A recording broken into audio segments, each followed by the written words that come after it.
сме на днешния епизод и както ви обещах, имам да ви казвам нещо много важно. Това ви го казах в началото. Ето го времето за важното.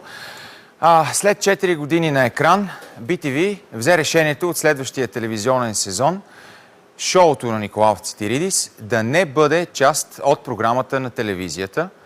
Най-просто казано, дами и господа, край. Това беше. По принцип е нормално да бъда, емоционален повече даже, обаче за тези години много емоция беше хвърлена от мене, от всички тук, и в момента реално смисъл да си късваме ризите повече няма. Има едно нещо, което аз изпитвам в този момент. Това е благодарност. Че бяхме заедно с всички вас, че се запознахме, че работихме заедно, братлета, наистина, най-добрите. Че имахме шанс да се учим един от друг. Много съм благодарен за всяко едно запознанство, за всяко едно приятелство, което съм направил тук. Някои може да си кажат и да си мислят, че това е някаква шега или маркетингов трик. За съжаление не е.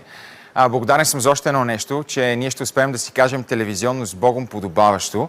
Имам за последния епизод още неща за казване, но няма да ви кажа естествено какво е. Подготвил съм много яки гости. Имахме бюджет. Остана бюджет. Гостите ще ви ги кажа, наистина ще бъде така готино. Юли Вергов е един от хората. Това е актьорът, който първи стъпи като гост в това студио и заедно с него, но всъщност тя е заедно с мен, ще бъде актрисата Боряна Братоева, която...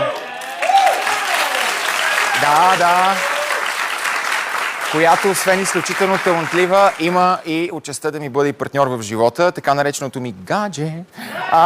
Ще бъде също на гости. Причината Бубето да бъде при мен заедно с Юли, все пак шоуто ни събра, така че искам да покажа само най-хубавите неща, които ми е дало шоуто за тези години. Ще бъде много хубаво, още няма да го правим тъжно, може би тъжното беше сега, в този момент, ако сте го разбрали сега. Но наистина ще бъде топ. Поне в моите представи много се надявам. Това, което ми остана да ви кажа сега, имаме още една среща. Не забравяйте за това от мен в този момент. Хубав уикенд, лека вечер и до следващия петък.